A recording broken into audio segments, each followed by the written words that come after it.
भाई साहब, मैं तो बस यही चाहती हूँ कि आप दोनों अपने बीच के सारे मनमुटाव भूलकर पहले की तरह अच्छे दोस्त बन जाएं। नहीं भाभी, ऐसा नहीं हो सकता। इसने जो मेरे साथ किया है ना, मैं इसे कभी माफ नहीं करूंगा।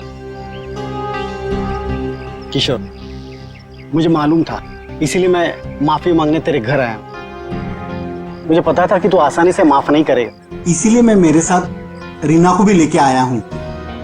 मेरा नहीं तो कम से कम इसका तो मान रख ले। हाँ भाई साहब, 5 साल हो गए आप दोनों के बीच की इस दूरी को। अरे जो दोस्त एक दूसरे को देखे बिना रह नहीं सकते थे, आज वो एक दूसरे को देखना तक पसंद नहीं करते। प्लीज भाई साहब मान जाइए ना। अरे भाभी, ये वीरेंद्र ने जो मेरे साथ किया है ना, मैं इसे। भाई साहब, भाभी मानते हैं ना आप मुझे, तो प्लीज मेरी बात मान लीजिए। कल ये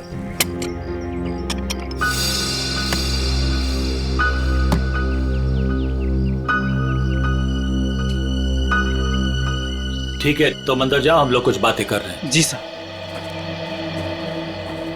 हाँ भाभी, आप क्या कह रही थी? मैं कह रही थी भाई साहब, हमने अपने गांव की पुश्तैनी हवेली बेच दी है और कल ये ना पैसे लेने गांव जा रहे थे, तो मैं चाहती थी कि आप भी इनके साथ जाएं। किशोर, 5 करोड़ रुपए लेके आने हैं सिलवासा से।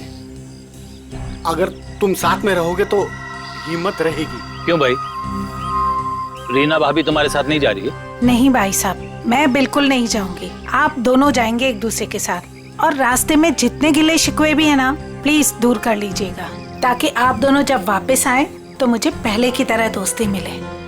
ठीक है भाभी, आप कह रही है ना, तो मैं मान रहा हूँ, वरना इसे तो मैं जिंदगी भर माफ नहीं करने वाला था। मैं मानता हूं कि मैंने कुछ गलती की थी, लेकिन तू इतना कठोर निकलेगा ये मैंने सपने में भी नहीं सोचा था। अरे छोड़ यार, चल चाय पी। भाभी चाय पीजिए। नमस्ते दीदी। नमस्ते जीजा। नमस्ते। खुश रहो भाई साहब। ये करण है, मेरा मुंह बोला भाई है, तो मुंह बोला लेकिन सगे से भी बढ़कर है। टाइम के बहुत पंक्चुअल हो यार, टाइम पे आ गया। वो भी अपना सारा जरूरी काम छोड़कर सिर्फ दीदी को शॉपिंग कराने के लिए। अच्छा बाय द वे करण, ये मेरा जिगरी दोस्त किशोर। नमस्ते सर। नमस्ते बेटा, बैठो। Thank you uncle.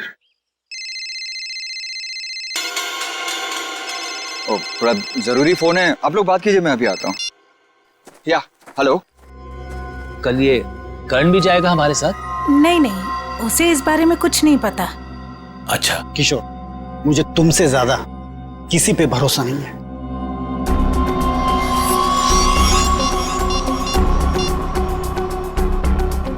हेलो, मालिक कल 5 करोड़ रुपया लेने के लिए बीरेन जी के साथ उनके गांव सिलवासा जा रहे हैं।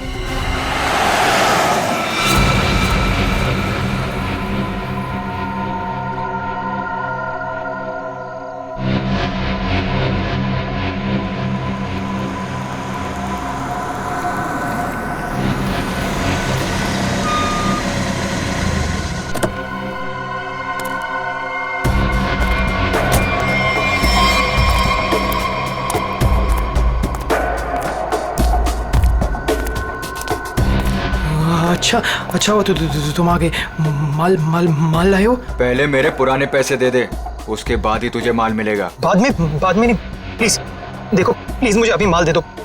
अगर पैसे वापस नहीं दिए ना तो मैं तुझे छोड़ूंगा नहीं। देखो तुम परेशान क्यों हो रहे हो? मैंने कहा ना तुम्हारे पैसे दे दूंगा, लेकिन अभी के लिए माल दे दो प्लीज। ओए, परेशान मैं नहीं, तेरे घर वाले होंगे। अगर मुझे 24 घंटे के अंदर पूरे के पूरे पैसे नहीं मिले, मैंने कहा ना 24 घंटे के अंदर तुम्हें पैसे दे दूंगा, लेकिन प्लीज इस वक्त मुझे बहुत जरूरत है बूम बूम की।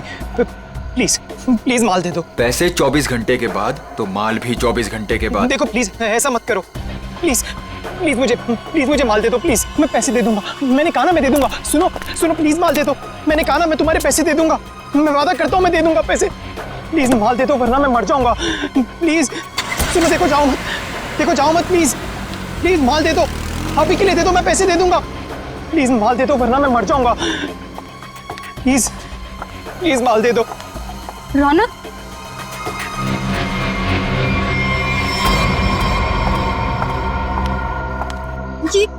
ये क्या हालत बना रखी है तुमने?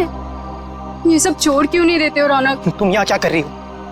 तुम्हें कहा था ना मैंने यहाँ नहीं आने के लिए, फिर यहाँ क्यों आई? मुझे पता है रौनक, दोपहर से तुम्हारी तबीयत ठीक नहीं थी, इसलिए तुम्हें देखने के लिए तुम्हारे रूम पे भी गई थी, पर वहां पे ताला लगा हुआ था। तब मुझे पता चला कि तुम कहाँ मिलोगे। सुना ना, थोड़ा कर्जा हो गया मुझ पर। थोड़ा नहीं रौनक, मुझे पता है कि तुमने काफी पैसे उधार ले रखे। रौनक, अगर तुमने उनके पैसे नहीं लौटाया ना तो देखो, घबराओ मत, कुछ नहीं होगा मुझे नेहा। तुम्हें पता है ना कितने खतरनाक लोग हैं वो। अगर तुमने उनके पैसे वक्त पे नहीं लौटाए ना रौनक, पता नहीं वो लोग क्या कर देंगे। मैंने कहा ना मुझे कुछ नहीं होगा। इस बार एक बड़ा प्लान है मेरे पास, एक फुल प्रूफ प्लान, जिससे उन्हें उनके पैसे भी मिल जाएंगे और मेरा ये हाथ कांपना भी बंद हो जाएगा। मुझे कुछ नहीं पता रौनक, मुझे तुम्हारी बहुत फिक्र हो रही है। देखो, तुम घबराओ मत, मुझे कुछ नहीं होगा। बस मुझे कहीं से भी माल लाके दे दो, मुझे बम लाके दे दो, वरना मैं मर जाऊंगा। मैं सच में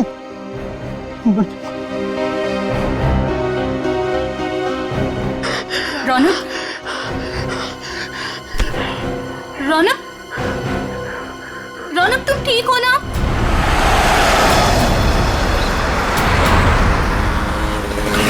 किशोर, तूने मुझे माफ तो कर दिया ना भाई? यार तू भी कमाल का आदमी है, 50 बार मेरे से बोल चुका है, थकता नहीं है क्या? क्या है किशोर कि जब तू नाराज हो गया था ना और मिलना जुलना छोड़ दिया था ना, तब मुझे एहसास हुआ कि दोस्ती की क्या कीमत होती है। और किशोर, अब ये दोस्ती मैं खोना नहीं चाहता हूँ। एक बात बताऊं, एक रास्ता है ये दोस्ती को और मजबूत बनाने का। कौन सा? ये जो 5 करोड़ रुपए है ना, ये मैं ले लेता हूँ। क्या? अरे तू नहीं देगा तो भी मैं ले लूंगा, जबरदस्ती। किशोर, ये पैसे देकर तेरी नीयत बदल गई? अरे ये कौन पड़ा है रास्ते में? लगता है कोई घायल पड़ा हुआ है। अरे हाँ यार। मैं रोकता हूं। देखो एक काम करो, ये पैसे संभालो, मैं देखता हूं उसको। जी। लगता है कोई गाड़ी मारकर चली गई उसको। अरे क्या हुआ? सुनो, क्या हुआ? अरे भाई साहब, होश में आओ।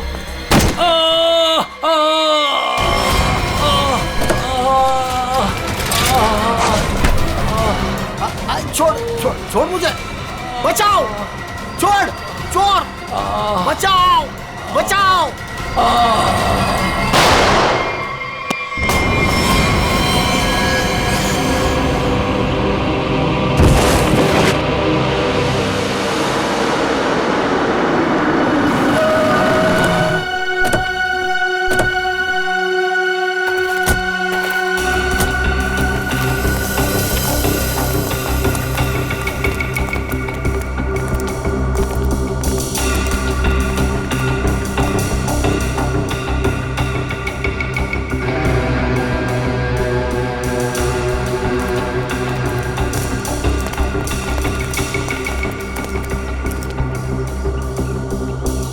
साळुंखे, देख जरा जिंदा है क्या?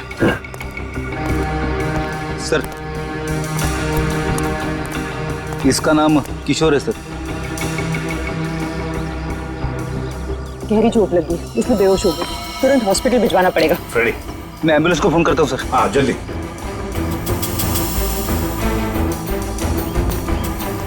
जो कुछ भी हुआ यहाँ पर, यह हादसा आप में से किसी ने देखा है? नहीं सर, नहीं सर, नहीं सर।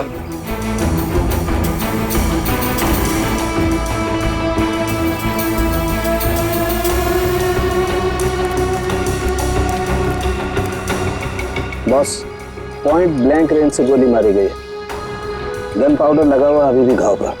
हाँ, ये देख सर, उनके खरोच के निशान है हाथ पर। लगता है खूनी के साथ हाथापाई हुई है। सर पे भी चोट लगी है, लगता है इनका सर किसी चीज से टकराया है।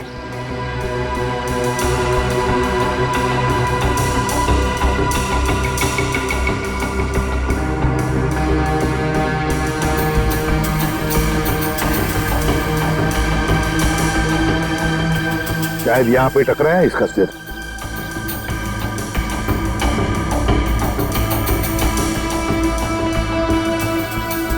सर गाड़ी के अंदर से ये नोटों की गड्डी मिली है और ये टूटा हुआ है। लगता है ब्रीफकेस का टुकड़ा। सचिन, ये तो ब्रीफकेस का ही टुकड़ा है। ब्रीफकेस का टुकड़ा और ये सब गाड़ी के अंदर मिला तो जरूर गाड़ी के अंदर ब्रीफकेस होनी चाहिए सचिन। हो सकता है उस ब्रीफकेस के अंदर पैसे भी हो और शायद उसी लिए ये सब हुआ होगा। देखते हैं, पता चल जाएगा। वो क्या है? मैंने किशोर जी को अस्पताल भिजवा दिया है। ठीक है।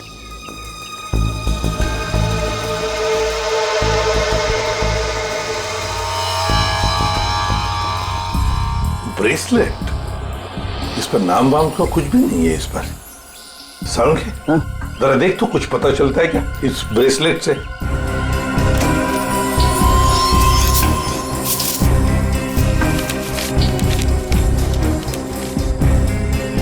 सर, हाँ, ये गाड़ी किसी वीरेंद्र नाम के आदमी की है। लगता है सचिन वो किशोर है तो फिर यही वीरेंद्र है।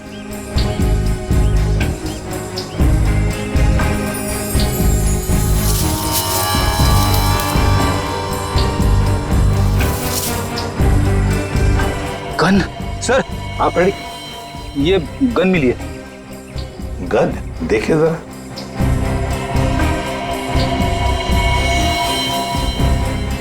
दे दो तरीका को। तरीका बॉस, इस ब्रेसलेट पे एक किस्म का केमिकल है। अब वो कौन सा केमिकल है ये लैब में ले जाकर पता चलेगा। ठीक है।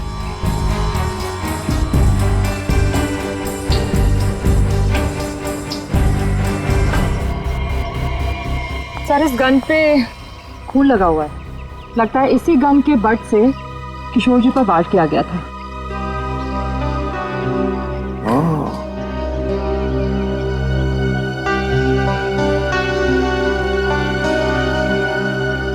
गाड़ी, दो लोग, किशोर और वीरेंद्र। वीरेंद्र की लाश। क्या हुआ होगा यहां पर, देखते हैं।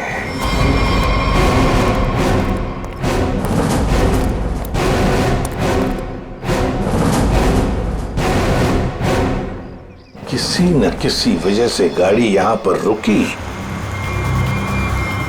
किशोर गाड़ी में से बाहर निकला, उसकी पीठ इस तरफ थी।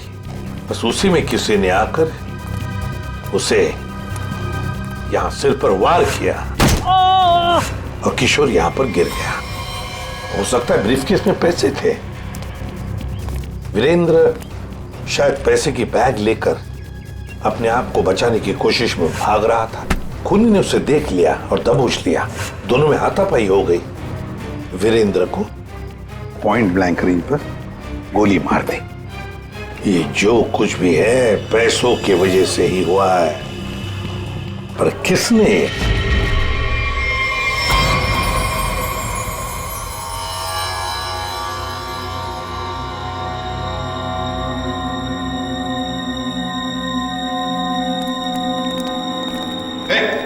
क्या कर रहा था उनके? क्या हो? जो तुम समझ रहे हो नहीं कर रहा हूं बॉस। ये खाली ग्लूकोज पाउडर है। Glucose powder? अच्छा, फिर? और ये देखो, इस ब्रेसलेट पर ये जो निशान है ना, हाँ, ये स्क्रैचेस नहीं है। तो फिर क्या है? एक खास किस्म के निशान है बॉस। खूनी रोज इस पर नशीली दवाई रख करके नशा करता था, और क्योंकि ये दवाई इस पर रोज रखी जाती थी, ये निशान उस दवाई के हैं। खूनी? हाँ, खूनी। क्योंकि वीरेंद्र और किशोर को नशे की आदत नहीं है। पर कैसा ड्रग है ये सालों के? ये कुछ अलग तरीके की ड्रग है बॉस। इसमें जो पेन किलर्स हैं, जो बुखार की दवाइयां, उनके केमिकल्स मिले हुए हैं। लेकिन इसमें एक फर्क है। कैसा फर्क? फर्क ये है बॉस कि जो दवाइयां एक्सपायर हो चुकी हैं, जिन्हें नष्ट करने के लिए अस्पताल में अलग रख दिया जाता है, ये नशीली दवाई उन्हें रीजेनरेट करके बनाई गई है। सचिन, इस राका कबरी को काम पे लगा। उसे कहो पता लगाओ है क्या ये ट्रक। बूम बूम साहब। बूम बूम बहुत ही सस्ता और अच्छा माल है। लंबे टाइम तक नशा रहता है साहब उसका। जो एक बार लेकर जाता है तो बार बार इसी को मांगता है। और ऐसे ड्रग्स का इस्तेमाल किस तरह के लोग करते हैं? टेंशन तो दुनिया में सभी को है, तो हर तरह के लोग इसे इस्तेमाल करते हैं। लेकिन साहब सस्ता होने की वजह से एक कॉलेज के लड़के लोग इसको बहुत ज्यादा इस्तेमाल करते हैं। ये ब्रेसलेट देख, अच्छी तरह से देख। देखा है इसे कभी किसी के हाथ पर? कोई आया था तुम्हारे पास ड्रग खरीदने के लिए और कुछ काम के लिए? नहीं साहब, अबुल इसको नहीं पहचानता, अबुल ने नहीं देखा। लेकिन साहब मैं आपके पैर पकड़ता है, छोड़ दीजिए। अभी से सारा धंधा बंद कर दे अबुल, प्लीज साहब। तुम जैसे सब लोग यही कहते हैं। तुम लोगों को कहां बिठाना है ना, सब पता है हमें। नहीं साहब प्लीज मैं आपके पैर पकड़ता है साहब। चुप! पैर पकड़ता है। सचिन, एक बात पक्की है, ये जो कुछ भी हुआ है पैसों के लिए ही हुआ है। और जिसने भी किया है ना, वो वीरेंद्र के करीब का है, वीरेंद्र के करीब का। जो कुछ भी हुआ उसका बहुत दुख है हमें। जिसने भी ये किया है ना, उसे हम जल्द से जल्द पकड़ने की कोशिश कर रहे हैं।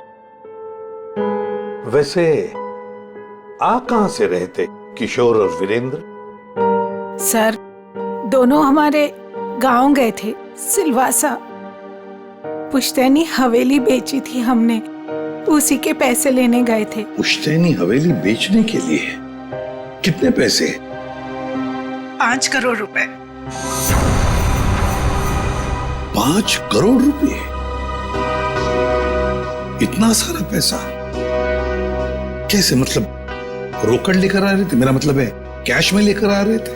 जी, दरअसल वीरेंद्र को गांव में इतनी बड़ी रकम बैंक में ट्रांसफर करना सही नहीं लगा, इसीलिए वो पैसे लेने खुद चले गए थे। लेकिन मुझे क्या पता था कि वो वहां से जिंदा वापस ही नहीं आएंगे। एक बात पूछूं, आप क्यों नहीं गई उनके साथ? दरअसल वीरेंद्र और किशोर भाई साहब बहुत ही पुराने दोस्त थे, लेकिन बिजनेस की वजह से उन दोनों में मनमुटाव हो गया था। अभी कुछ दिन पहले ही उन दोनों की बातचीत शुरू हुई थी। मुझे लगा कि दोनों एक दूसरे के साथ रहेंगे तो उनके गिले शिकवे दूर हो जाएंगे, इसीलिए मैं उनके साथ नहीं गई थी। एक बात बताइए, किशोर और वीरेंद्र इन दोनों के बीच में दोस्ती टूटने की वजह क्या थी? पैसा। पैसा? दरअसल दोनों दोस्तों ने मिलकर एक कंपनी खोली थी, लेकिन वीरेंद्र ने अपने निजी काम की वजह से बाहर से कंपनी के नाम से पैसा उधार ले लिया था। अच्छा। और टाइम पर पैसा ना चुकाने की वजह से कंपनी का नाम खराब होने लगा था। और जब ये बात किशोर भाई साहब को पता चली तो उन्हें बहुत ही गुस्सा आया और दोनों में कहा-सुनी हो गई। आपको ऐसे नहीं लगता है कि शायद किशोर का हाथ हो इसमें?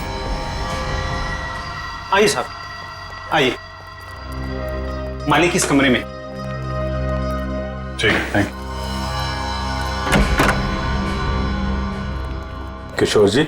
अरे आप लोग? संभालिए। कैसी तबीयत है आपकी अब? ठीक है, पहले से तो बेहतर हूं। एक्चुअली जो हादसा आप लोगों के साथ हुआ है उसके बारे में हमें थोड़ी पूछताछ करनी थी। हाँ बोलिए ना। जिस कार में आप और वीरेंद्र आ रहे थे उसमें हमें एक ब्रेसलेट मिला है, ये उसकी फोटो है। आप इसको पहचानते हैं? नहीं, इसके बारे में मुझे कुछ नहीं पता। ठीक है, ये बताइए कि उस दिन हुआ क्या था? भाई हुआ ये कि हम लोग वीरेंद्र के 5 करोड़ रुपए सिलवासा से लेकर मुंबई आ रहे थे। जब हम लोग बम्बई के पास आए तो अरे ये कौन पड़ा है रास्ते में? लगता है कोई घायल पड़ा हुआ है। देखो एक काम करो, ये पैसे संभालो, मैं देखता हूँ उसको। जी। लगता है कोई गाड़ी मारकर चली गई उसको। अरे ये क्या हुआ? सुनो, क्या हुआ? अरे सुनो, होश में आओ। उसके बाद मैं बेहोश हो गया और उसके बाद मुझे कुछ याद नहीं। आप लोग पैसे लेके आने वाले हैं, ये बात आप दोनों के अलावा और किस किस को पता थी? वीरेंद्र की वाइफ रीमा, बस, और किसी कोई और किसी को जानकारी थी? याद कीजिए, जब आप लोग बात कर रहे हो तो शायद उस समय कोई आया गया हो। बीच में मेरा नौकर गनू चाय लेकर आया था।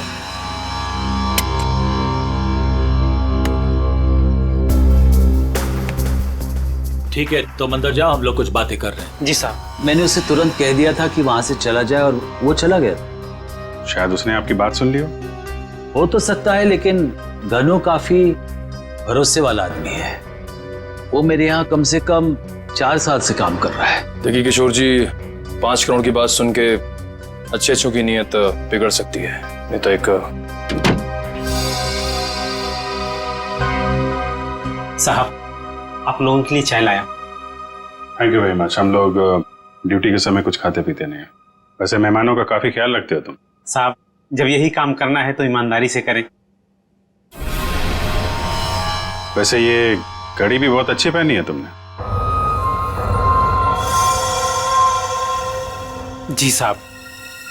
मालिक, बाजार से कुछ सामान लाना है, लेके आऊं? हाँ जाओ, लेकिन जल्दी आ जाना। ठीक है।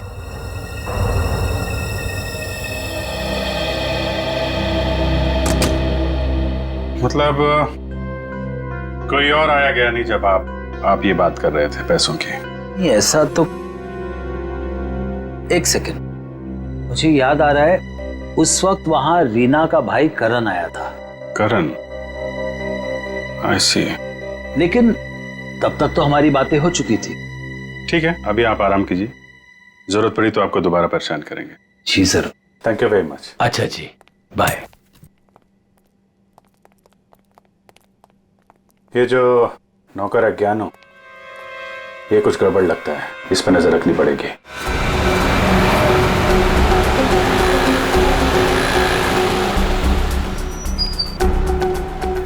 भाई साहब, मोबाइल दिखाना। बोलिए सर। अच्छा हो महंगा हो। ये कितने का है? ये आ गया 45,000 का। अच्छा अच्छा, ठीक है ठीक है।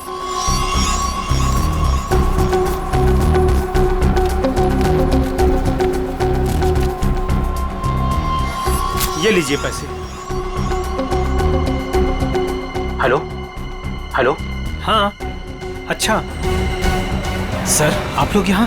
महंगी घड़ी, महंगा फोन है, कहाँ से लेके आया? बताता हूँ सर, बताता हूँ। उस दिन मैंने रौनक बाबा को फोन किया था कि किशोर साहब और वीरेंद्र साहब ढेर सारा पैसा लेने जा रहे हैं। कौन है ये रौनक? है रौनक बाबा किशोर साहब के खानदान की आखिरी निशानी है, उनके पोते हैं। लेकिन घर पे तो दिखाई नहीं दिया ये रौनक, और ना ही किशोर जी ने उसका जिक्र किया। वो हॉस्टल में रहते, वो घर ज्यादा नहीं आते।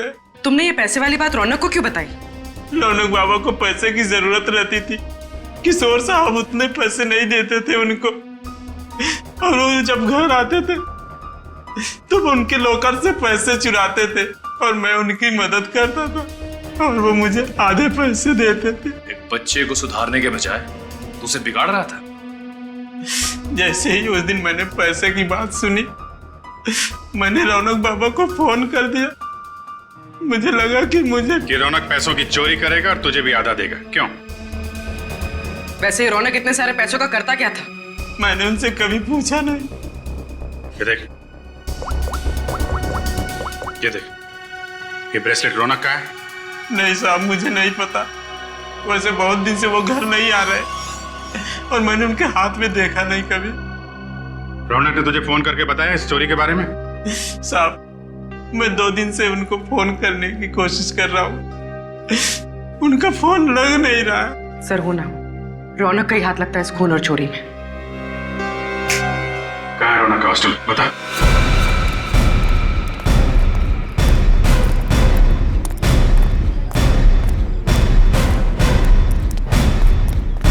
एक्सक्यूज मी, ये रौनक का रूम नंबर क्या है? रौनक रूम नंबर 31 में रहता है, आगे से राइट, तीसरा रूम। सर देखो जाके।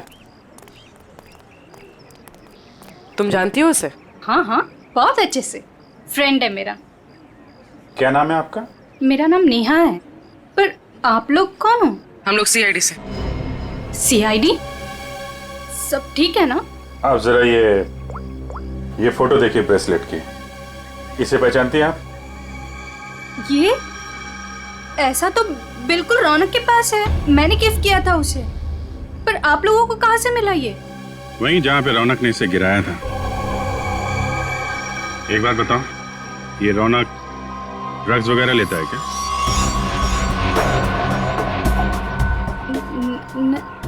नहीं तो।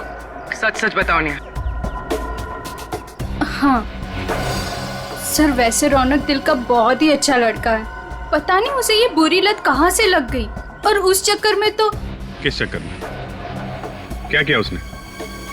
सर उसने कुछ किया नहीं है सर। एक्चुअली रौनक ने किसी से बहुत सारे पैसे उधार ले रखे हैं। सर मतलब हमारा शक सही निकला, रौनक ने उधार चुकाने के लिए चोरी और खून किया। चोरी? खून? ये सब क्या कह रहे हैं आप लोग? जो तुम सुन रही हो, रौनक ने एक आदमी का खून करके उसके 5 करोड़ लूट लिए। ओह माय गॉड, इसका मतलब उस रात रौनक इन पैसों के बारे में बात कर रहा था। क्या बात कर रहा था? किससे बात कर रहा था? सर एक्चुअली परसों रात एक बहुत ही खतरनाक सा आदमी रौनक से मिलने आया था। प्लीज देखो, प्लीज मुझे अभी माल दे दो प्लीज। अगर 24 घंटे के अंदर मुझे मेरे पैसे नहीं मिले तो तू सीधा ऊपर जाएगा। देखो तुम परेशान क्यों हो रहे हो? मैंने कहा ना तुम्हारे पैसे दे दूंगा, लेकिन अभी के लिए माल दे दो प्लीज। और उसने रौनक को 24 घंटे की मोहलत दी थी पैसे चुकाने के लिए। रौनक ने मुझसे कहा कि उसके पास एक फुल प्रूफ प्लान है। पर जब कल रात वो हॉस्टल लौटा तो मिट्टी से पूरा लथपथ था और पता नहीं डरा डरा सा लग रहा था। तो रौनक ने ये सारा कुछ ड्रग्स के लिए किया है। सर ये वार्डन राजेश जी का कहना है कि किशोर जी थोड़ी देर पहले यहाँ पे आए थे, अपने पोते रौनक को यहाँ से अपने साथ लेकर चले गए। निकल, तेरा फोन लगाओ किशोर जी को। क्या बताया, क्यों लेके चले गए? हाँ साहब, पता नहीं क्या बात हुई, किशोर जी बहुत जल्दी में लग रहे थे। सर किशोर जी का फोन नॉट रीचेबल है। सर मतलब ये दादा पोते मिलकर ये खूनी खेल खेल रहे हैं। किशोर जी के घर चलना पड़ेगा।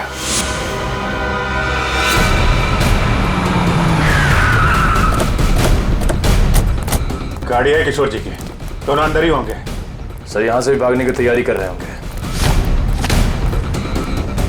दरवाजा खुला है, सावधान रहना।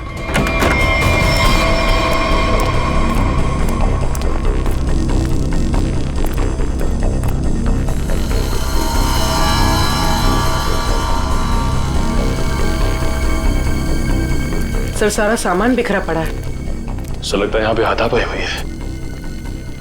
लेकिन ये रौनक और किशोर हैं कहाँ? देखो जरा।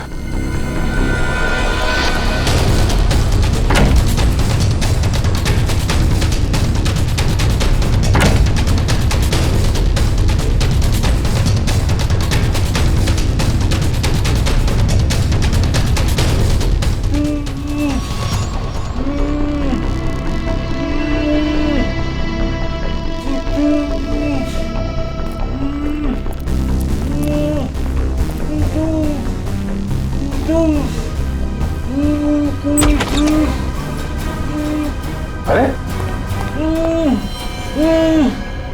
किशोर जी, एक मिनट, आइए उठिए। इनको ले चलो, उठिए, उठा, पानी, उठिए उठिए, उठिए।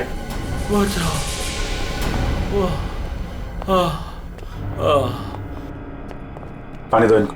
Yes sir. पानी, बैठिए।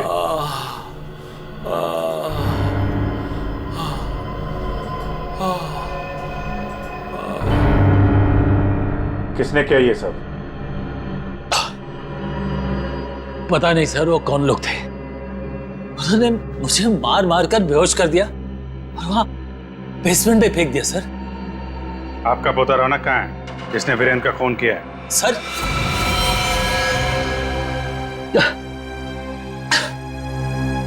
आपको रौनक के बारे में कैसे मालूम? आपको क्या लगता है आप रौनक के साथ मिलकर प्लान बनाएंगे, वीरेंद्र का खून करेंगे, उसके पैसे लेके फरार हो जाएंगे, हमें कुछ नहीं पता चलेगा? ये आप कैसी बातें कर रहे हैं? वही जो सच है।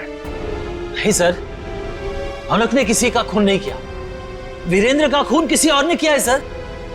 आपने हमें नहीं बताया किशोर जी, लेकिन हमें पता चल चुका है वीरेंद्र की कार में जो ब्रेसलेट मिला था वो रौनक का है। रौनक ने खून किया है, वो खून ही है। नहीं सर, रौनक ने खून नहीं किया सर, वीरेंद्र का खून ही कोई और है। अच्छा, आपको ये कैसे पता? आप तो वीरेंद्र के मरने से पहले ही बेहोश हो गए थे ना? सर मेरी बात सुनिए, जब मुझ पर वार हुआ ना, मैं एकदम से बेहोश नहीं हुआ था, मैं तो धीरे धीरे।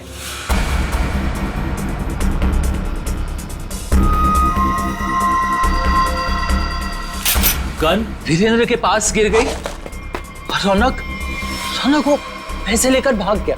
झूठ पे झूठ बोल रहे हैं आप किशोर जी। गन हमें वीरेंद्र की बॉडी के पास नहीं, वहां से काफी दूर मिली थी। और जब आपको पता चल गया कि रौनक पकड़ा जा सकता है तो आप हॉस्टल से उसे ले आए और कहीं छुपा दिया? नहीं सर, मैं झूठ नहीं बोल रहा हूँ। मैं रौनक को हॉस्टल से इसलिए लाया ताकि मैं उसे जल्द से जल्द विदेश भेज दूं। उसकी जान खतरे में थी सर। मानना पड़ेगा सर किशोर जी को, क्या कहानी लिखते हैं, फिर से नई कहानी गढ़ डाली है ना? सर मैं कोई कहानी नहीं गढ़ रहा हूँ, ये सच बात है। जिन लोगों ने मुझे मार मार कर बेसमेंट में फेंक दिया बेहोश करके, वही लोग मेरे पोते को अगवा करके लेके गए थे। मुझे लगता है सर वीरेंद्र का खून भी उन्होंने किया है। हाँ सर, सच्ची। लेकिन वीरेंद्र का खून उसी गन से हुआ है जो हमें क्राइम सीन पे मिली है, समझे आप? एक मिनट, ये कह रहे हैं कि गन वीरेंद्र की बॉडी के पास थी। हाँ, जबकि गन हमें वीरेंद्र की बॉडी से दूर मिली है। तो कहीं ऐसा तो नहीं कि इनके बेहोश होने के बाद कोई वहां पर आया और उसने वीरेंद्र का खून किया और गन वहां छोड़ के चला गया? लेकिन सर ऐसा कौन करेगा? वही जो रौनक को झूठे खून के मामले में फंसाना चाहता है। सर उसी हादसे के बाद रौनक को धमकी वाले फोन आने लगे। किस बात की धमकी? वो पैसों के, 5 करोड़ के। पैसे कहाँ हैं? पैसे? सर वो रौनक मुझे पैसे के बारे में बता ही रहा था। बेटा तू घबरा मत, तू बता साफ साफ क्या हुआ। दादाजी वो पैसे। हाँ बोल। दादाजी बता कहाँ पैसे? क्या कर रहे हो दादाजी ये लोग क्या कर रहे हैं? छोड़ो। चल जल्दी बता, पैसे कहाँ हैं? मुझे नहीं मालूम पैसे कहाँ हैं, मुझे नहीं पता। तू ऐसे नहीं मानेगा। दादाजी ये लोग क्या कर रहे हैं? छोड़ो, इससे पता लगा लेंगे। दादाजी ये रौनक का सारा सामान कहाँ है? रौनक का सामान उसके हॉस्टल के रूम में। मुझे रौनक की जान की इतनी फिक्र थी कि सब कुछ छोड़ के रौनक को घर लेके आ गया। रौनक का हॉस्टल चेक करना पड़ेगा। आइए सर, यही है रौनक का कमरा।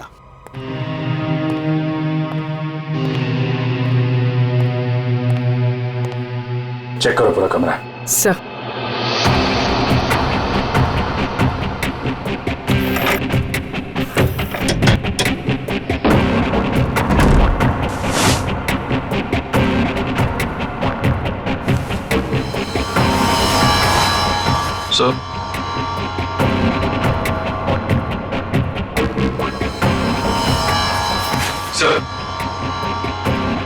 ये रौनक के कपड़ों पे, जूतों पे मिट्टी, इसके बारे में कुछ जानते हैं आप लोग?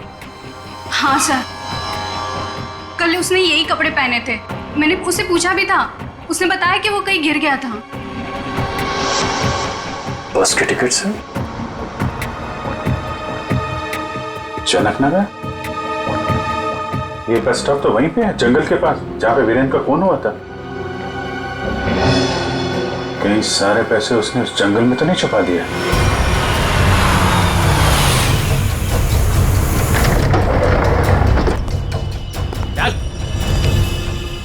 चल बाहर, चल आगे चल। थोड़ा सा किधर है? थोड़ा सा बुम बुम दे दो वरना मैं मर जाऊंगा। चल उधर, पता किधर है? मैं बताता हूँ, लेकिन पहले थोड़ा सा माल दे दो ना प्लीज, वरना मैं मर जाऊंगा। होशियारी बनकर जितना बोला उतना कर। पहले पैसे निकाल, उसके बाद माल मिलेगा। हाँ तुम्हें पैसे मिल जाएंगे, प्लीज थोड़ा सा माल दे दो प्लीज। अबे एक बार बोला तो समझ में नहीं आता है क्या? जब तक पैसे नहीं देता है ना तब तक पैकेट को छूने भी नहीं दूंगा। अब जल्दी से बता पैसे किधर है, वरना ये पैकेट तुझे कभी नहीं मिलेगा और तू ऐसे तड़प तड़प के मर जाएगा। नहीं उस तरफ। उधर है? हाँ उस तरफ। चल फिर चल जल्दी।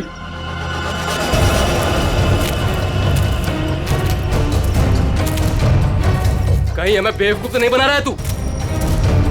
सीधा ये यहाँ से। सीधा? थोड़ा माल। कहाँ से?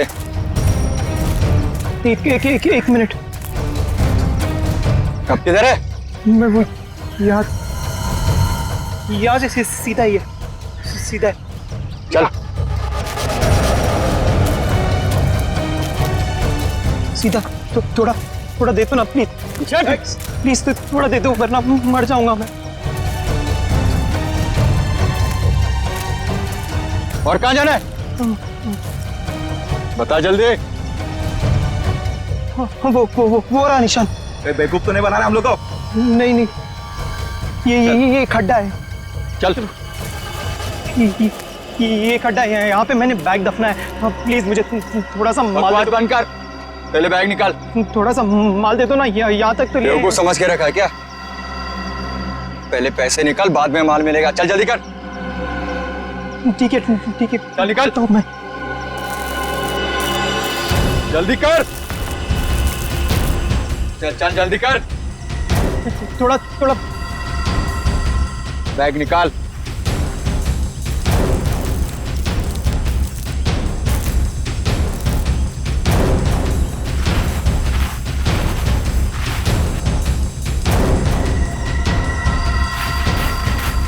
तू ऐसे नहीं मानेगा।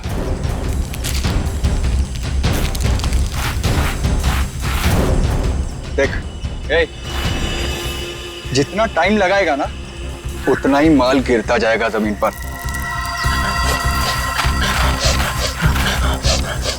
चल जल्दी कर।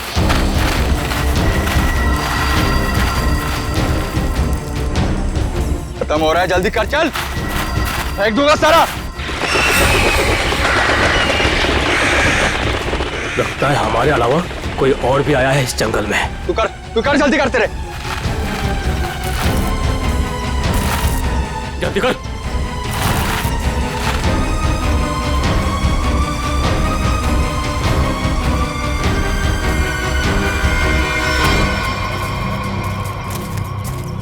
पूरा जंगल छान मारते हैं।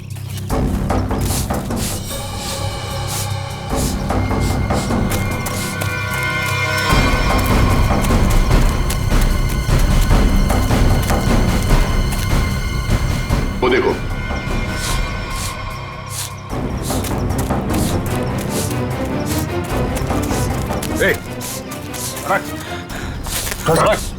रौनक, अरे रौनक बेटा, क्या हाल बना रखा है? संभालो अपने आप को। रौनक कौन है इन सबके पीछे? हैं? रौनक बेटा।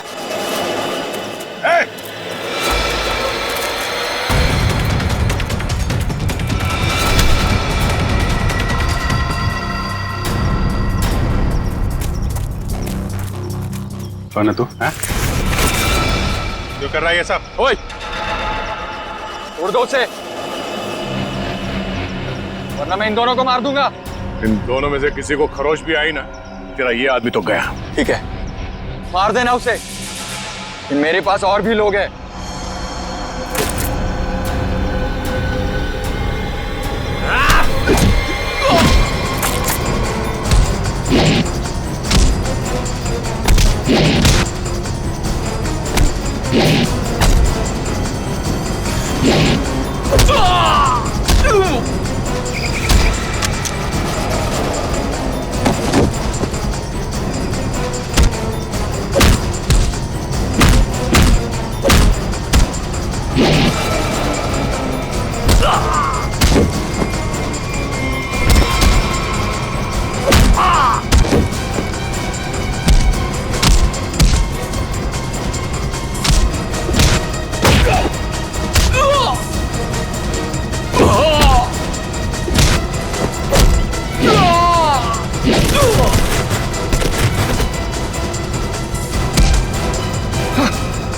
घूंघट निकाल, चल।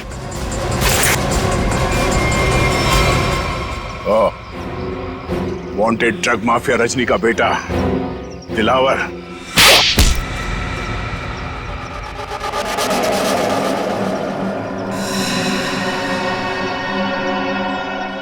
क्यों किया तूने ये सब? बता दो, मुझे पता चल गया था कि वीरेंद्र अपनी पुश्तैनी हवेली बेचने वाला है सर। तभी मैंने पैसे लूटने की प्लानिंग कर ली थी सर। इसीलिए सर मैं रीना को घर में उल्लू बनाता रहा सर, उसका भाई बनकर। और वीरेंद्र के पीछे मैंने अपने लोग लगा लिए थे, वो मुझे पल पल की जानकारी दे रहे थे सर। तो तुम्हें पता चल गया था कि वीरेंद्र पैसे लेके जा रहा है? हाँ सर, वो प्रॉपर्टी खरीदने वाले के चचेरे भाई को मैंने खरीद लिया था सर, तो उसी ने मुझे ये खबर दी सर। और तुमसे पहले रौनक वहां पर पहुंच गया और वीरेंद्र से पैसे का बैग छीन कर भाग गया वहां से। सर मैं जब वहां पहुंचा तो मैंने देखा कि वीरेंद्र रोड पे पड़ा हुआ था और उसे होश आ रहा था। अरे अरे मैं तो ठीक हूँ, मैं बच गया, मैं बच गया। लेकिन अब नहीं बचोगे। उसने मुझे पहचान लिया था सर, इसलिए मैंने मजबूरी में सर मजबूरी में उसे मारना पड़ा सर। मैं मारना नहीं चाहता था सर, मजबूरी में मारना पड़ा सर। तुमने वीरेंद्र के पास पड़ी रौनक की गन से वीरेंद्र को गोली मार दी और उसके बाद गन दूर फेंक कर निकल गए ताकि वीरेंद्र का खून का इल्जाम रौनक पे आ जाए। हाँ सर, वो मैंने बाद में सोचा कि मैं रौनक को डरा धमका के उससे पैसे छीन लूंगा सर, पर मुझे नहीं पता था ये सब हो जाएगा सर। पैसों के लिए तुमने ये सब किया और मिला क्या? किस्मत खराब थी तुम्हारी कि हम लोग बीच में आ गए। नहीं सर, मेरी तकदीर खराब नहीं हो सकती, मेरी तकदीर खराब नहीं हो सकती सर। जब तक मेरी माँ आपकी गिरफ्त में नहीं है ना, मेरी तकदीर खराब नहीं हो सकती। तुम्हें पकड़ लिया ना, माँ भी पकड़ी जाएगी। बहुत याद आ रही है तुम्हें माँ की। बहुत जल्द माँ बेटे का मिलन जेल की सलाखों के पीछे होगा।